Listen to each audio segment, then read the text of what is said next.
सभी साथियों को नमस्कार। साथियों, मैं किशन सहाय आईपीएस, आईजीपी मानवाधिकार पुलिस मुख्यालय जयपुर राजस्थान।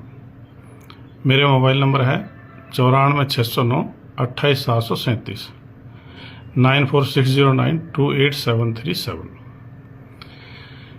साथियों, अभी 10 दिसंबर को अंतर्राष्ट्रीय मानवाधिकार दिवस मनाया गया था। इसमें जगह जगह विचार गोष्ठियाँ हुई और मानवाधिकारों के हनन पर चिंता व्यक्त की।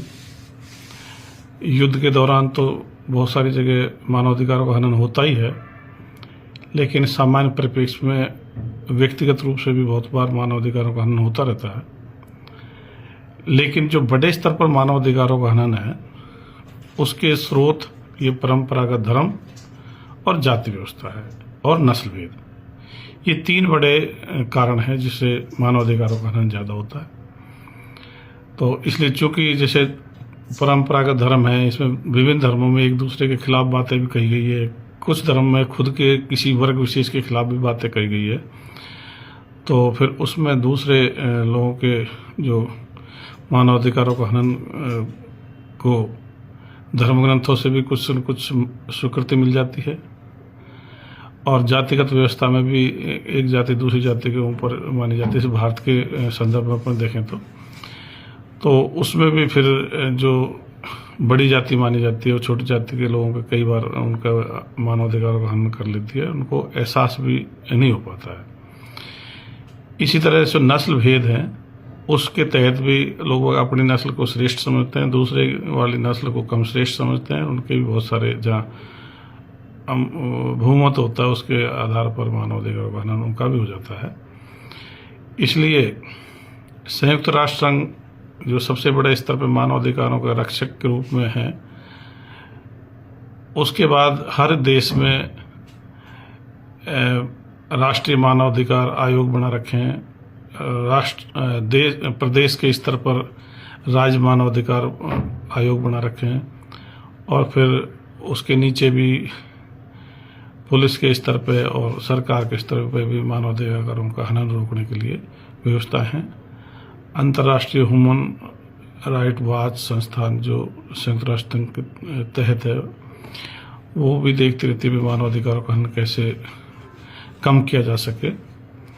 अभी पिछले दिनों में जैसे हमास और इजराइल का युद्ध चल रहा है, अभी भी जारी है, उसमें भी बहुत बार बच्चों के और बीमारों के और महिलाओं के मानवाधिकारों का हनन की बात आती है। शुरुआत में भी जब हमास ने अटैक किया था, तब भी औरतों के बच्चों के साथ भी और दूसरे निर्दोष लोगों के साथ में जो युद्ध में नहीं लड़ते, मतलब सैनिक नहीं, उनके भी मानवाधिकारों का हनन की बात आई थी। इसलिए युद्ध के दौरान तो होता ही है। तो अगर अपन को बड़े स्तर पर मानवाधिकारों का हनन रोकना हो तो बेहतर है कि परंपरागत धर्मों को धीरे धीरे खत्म किया जाए। ये क्योंकि विश्व स्तर के गुट हैं और मानव सभ्यता में कृत्रिम भेदभाव पैदा करते हैं और कहीं न कहीं दूसरे धर्मों से खुद के धर्म को श्रेष्ठ बता करके उनको नीचा मानते हैं। फिर उन जो कोई नीचा होगा तो उसके मानव अधिकारों का हनन जो अपने आप को श्रेष्ठ समझता है, ऊंचा समझता है, वो कर लेता है। तो संयुक्त राष्ट्र संघ को अगर मानव अधिकारों के हनन में प्रभावी रोल अदा करना है तो धीरे धीरे परंपरागत धर्मों को खत्म करने के लिए प्रयास करने चाहिए। हिंदू, मुस्लिम, सिख, ईसाई, जैन, बौद्ध, पारसी, यहूदी, ये परंपरागत धर्म है। इनको अगर अपन खत्म करें तो काफ़ी हद तक मानवाधिकारों का हनन का सिलसिला रुकेगा। इसके साथ साथ जो भारत में जातियां हैं, ये जाति भी एक दूसरे से हायरार्की में पद सोपान ऊपर नीचे है, तो ये भी मानवाधिकार का हनन के लिए प्रेरित करती हैं या मतलब मौका प्रदान करती हैं। तो अगर भारत में भी जैसे अपन मानवतावादी भी समाज विचारधारा मिशन चल रखा है, इसमें जाति विहीन के लिए, परंपरागत धर्म विहीन के लिए, नस्ल भेद मुक्त के लिए प्रयास जारी हैं। तो ये विचारधारा जैसे लागू होती जाएगी तो लोगों में मानवाधिकारों का हनन रुक जाएगा। इसमें उच्च नैतिकता की बात कहिए तो अगर जिसमें उच्च नैतिकता होगी वो व्यक्ति दूसरे के मानवाधिकारों का हनन नहीं करेगा। और इसमें साहसी बनने के लिए भी कहा गया है। तो जिन लोगों के मतलब मानवाधिकारों का हनन होता है, उनको साहसी बनना चाहिए, साहसी बन करके अपना विरोध करना चाहिए, ताकि फिर दूसरे भी जो अत्याचार, अन्याय, मानवाधिकारों का हनन करते हैं वो रुकेंगे।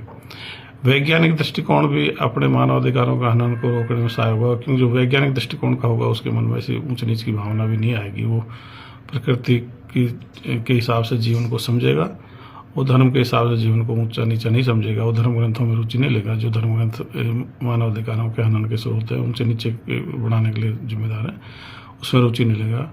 तो कुल मिलाकर के अंधविश्वास मुक्त, वैज्ञानिक दृष्टिकोण युक्त, परंपरागत धर्म विहीन, जाति विहीन, नस्लभेद मुक्त, साहसी, शिक्षित, स्वस्थ और उच्च नैतिक मूल्यों वाले मानवतावादी विश्व समाज की विचारधारा मानवाधिकारों के संरक्षण के लिए स्थायी रूप से प्रभावकारी साबित होगी। आओ सभी इस विचारधारा से जुड़ें और इसको आगे से आगे बढ़ाएं। धन्यवाद, नमस्कार।